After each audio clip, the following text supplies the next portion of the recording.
श्री स्वामी समर्थ. तुम्हा सर्वांचे स्वागत आहे स्वामी कृपा या चॅनल वरती. आजचा हा दिवस तुम्हाला खूप सुखाचा, समाधानाचा आणि आनंदाचा जाओ हीच मी स्वामींच्या चरणी प्रार्थना करते आणि आजच्या या नवीन व्हिडिओला सुरुवात करते. 13 ऑगस्ट पासून पवित्र श्रावण महिन्याची सुरुवात झालेली आहे आणि येत्या 24 ऑगस्टला दुसरा श्रावण सोमवार आलेला आहे. श्रावण महिना हा अतिशय पवित्र महिना आणि अत्यंत शुभ मानला जातो. श्रावण महिन्यात येणाऱ्या प्रत्येक दिवसाचे महत्व हे सुद्धा वेगवेगळे आहे. या श्रावण महिन्यात येणाऱ्या प्रत्येक दिवशी वेगवेगळे व्रत सांगितले गेलेले आहे. पण श्रावण महिन्यात येणाऱ्या सोमवारचे विशेष महत्व आहे.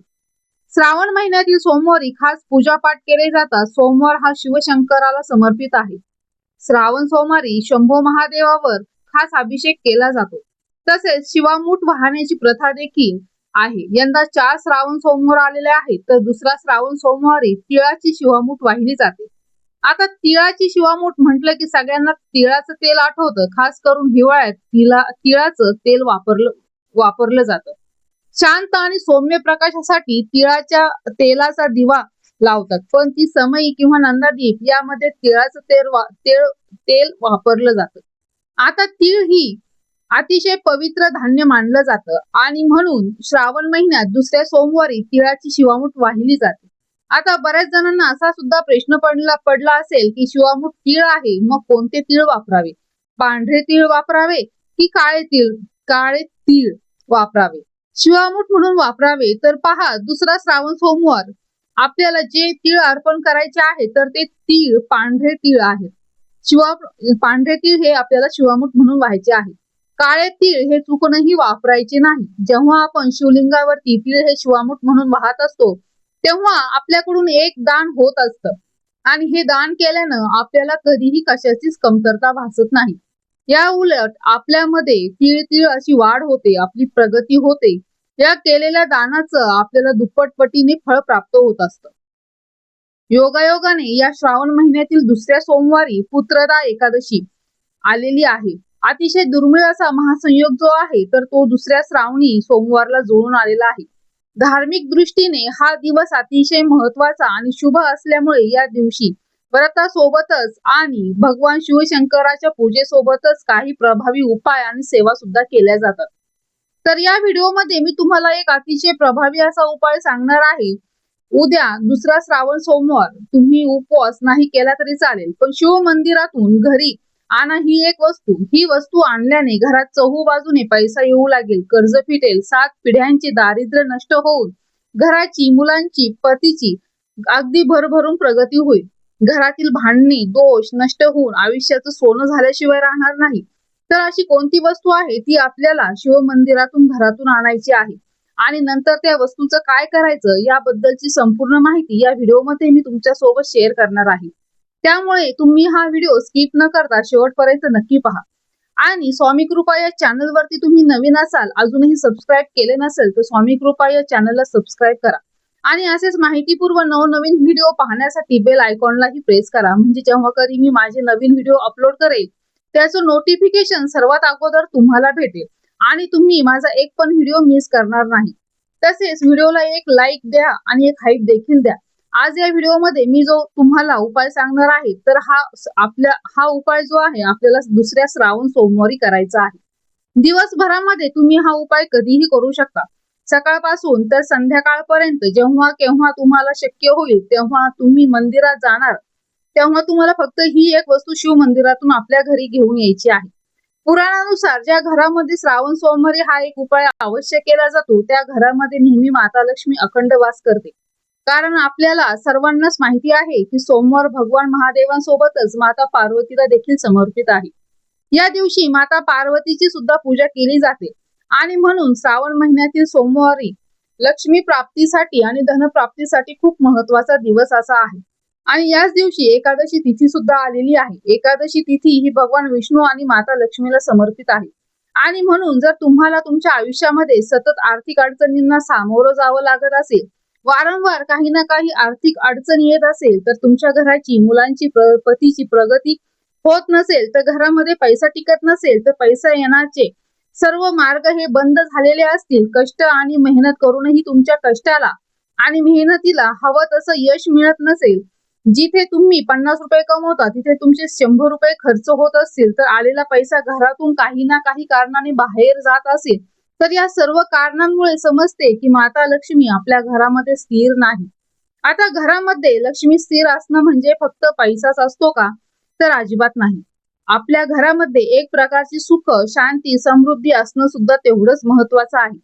जर तुमच्या घरामध्ये सतत वादविवाद, क्लेश, भांडणे होत असतील, कुटुंबाची प्रगती होत नसेल, घरात पैसा टिकत नाही किंवा एखाद्या गोष्टीचं तुमच्यावरती कर्ज झालं आहे, त्या कर्जातून तुम्हाला लवकरात लवकर मुक्तता हवी असेल, कर्ज तुम्ही परत फेडण्याचा प्रयत्न करत आहात, पण तेवढा पैसा येत नाही किंवा योग्य मार्ग मिळत नाही, तर यासारख्या समस्या दूर करण्यासाठी हा उपाय तुम्ही अवश्य करा.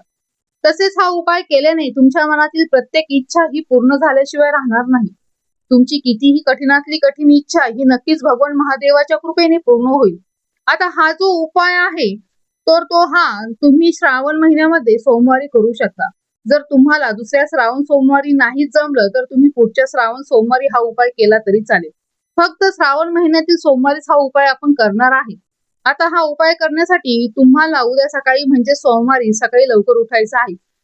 स्वच्छ स्नान करायचं आहे. अंघोळ करताना अंघोळीच्या पाण्यामध्ये थोडंसं गंगाजल आणि गाईचं कच्चं दूध टाकून तुम्हाला स्नान करायचं आहे. यानंतर देवघरातील देवांची विधिवत पूजा करून घ्यायची आहे. जर तुमच्या देवघरामध्ये शिवलिंग असेल तर शिवलिंगावरती अभिषेक करायचा आहे.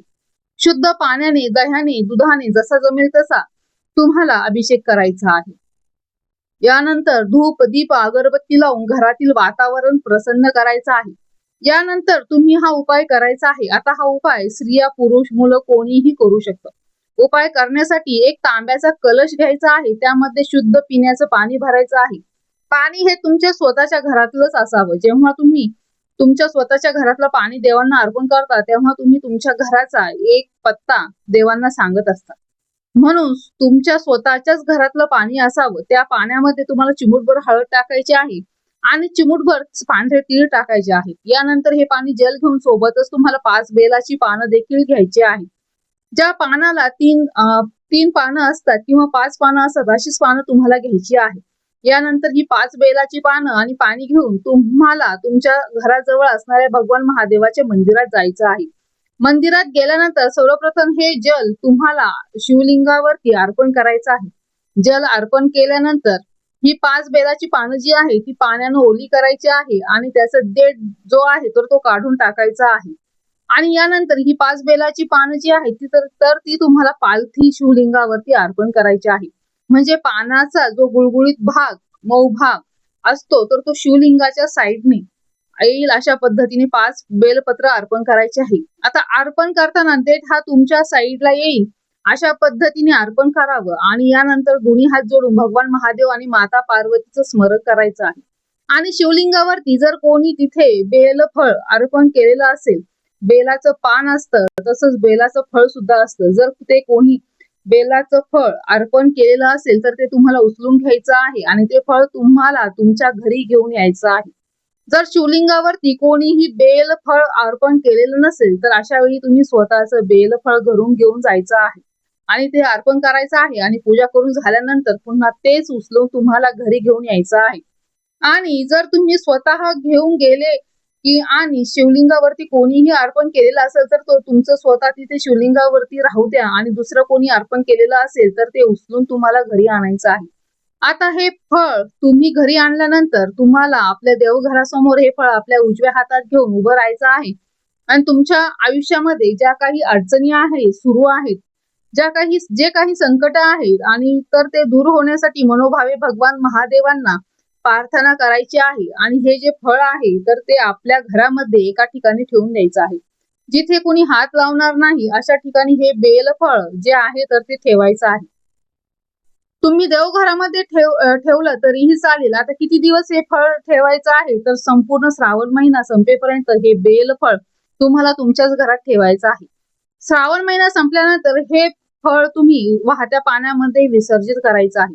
तर अशा पद्धतीने आपल्याला शिवलिंगावरून एक एक बेलफळ जे आहे तर ते उचलून आपल्या घरामध्ये आणायचं आहे. बेलफळ हे भगवान शंकराला अतिशय प्रिय आहे आणि ते शिवपिंडीवरून उचलून आपल्या घरात आणल्यानं आपल्या मनोकामना पूर्ण होतात. या बेल फळाला श्रीफळ सुद्धा म्हणतात. यात साक्षात माता लक्ष्मीचा वास असतो आणि हे फळ जेव्हा आपण महादेवाच्या मंदिरातून आपल्या स्वतःच्या वस्तूमध्ये आणतो तेव्हा आपल्या घरात सुख समृद्धी येते. आणि या श्रावण महिन्यामध्ये भगवान शिवाला बेल फळ वाहने अत्यंत शुभ मानलं जातं. या बेलाच्या झाडात विविध देवतांचा वास असतो आणि म्हणून हा एक छोटासा उपाय आपल्याला करायचा आहे. हे फळ आपल्याला घरात आणल्याने आपल्या घरात आपल्या वास्तूत एक सकारात्मक ऊर्जा निर्माण होते. भगवान शिवशंकराचा आशीर्वाद हा आपल्या कुटुंबावर राहतो. यामुळे आपल्या घरातील वास्तुदोष, ग्रहदोष, पितृदोष, दरिद्रता ही आपल्या घरातून बाहेर जाते. ऋग्वेदात बेलाच्या झाडाला लक्ष्मी म्हणजे संपत्तीची देवी आणि समृद्धीचे निवासस्थान मानलं गेलं आहे. आणि जेव्हा आपण हा उपाय करतो तेव्हा तिच्या कृपेने घरातील दरिद्रता ही संपूर्णपणे नष्ट होते. जेव्हा आपल्या घरात ज्या काही समस्या आहेत तर त्या निघून जातात आणि म्हणून हा एक उपाय जो आहे तर तो अवश्य आपल्याला करायचा आहे. त्याचबरोबर या दुसऱ्या श्रावण सोमवारची शिवामूठ तीळ आहे तर आपल्याला तिळाचा एक अतिशय प्रभावी उपाय करायचा आहे. हा उपाय तुम्ही मंदिरामध्ये जाऊन केला तरी चालेल किंवा घरी केला तरीही चालेल. 21 पांढरे तीळ आपल्याला हा उपाय करण्यासाठी लागणार आहे. 21 पांढरे तीळ तुम्हाला एका वाटीमध्ये घ्यायचे आहेत आणि आपल्या देवघरासमोर शिवलिंगासमोर तुम्हाला बसायचं आहे. शिवलिंग आपल्या समोर ठेवायचं आहे आणि आसन टाकून तिथे तुम्हाला बसायचं आहे. यानंतर एक पांढरा तीळ हातात घ्यायचा आहे आणि एक वेळा कमलात्मक मंत्र म्हणायचा आहे. यानंतर हा तीळ तुम्हाला शिवलिंगावरती अर्पण करायचा आहे. यानंतर दुसरा तीळ हातात घ्यायचा आहे आणि पुन्हा एकदा तोच कमलात्मक मंत्र म्हणायचा आहे. दुसरा तीळ सुद्धा तुम्हाला अर्पण करायचा आहे. असं तुम्हाला एक एक करून 21 तीळ जे आहे तर ते शिवलिंगावरती अर्पण करायचे आहे आणि दोन्ही हात जोडून आपली इच्छित मनोकामना व्यक्त करायची आहे.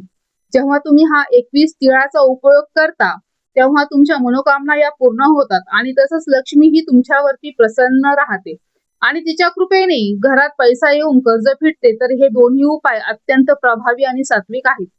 म्हणून तुम्ही दोन्ही उपाय दुसऱ्या श्रावण सोमवारी अवश्य करा. तर ही अत्यंत महत्वाची माहिती मला तुमच्यापर्यंत शेअर करायची होती.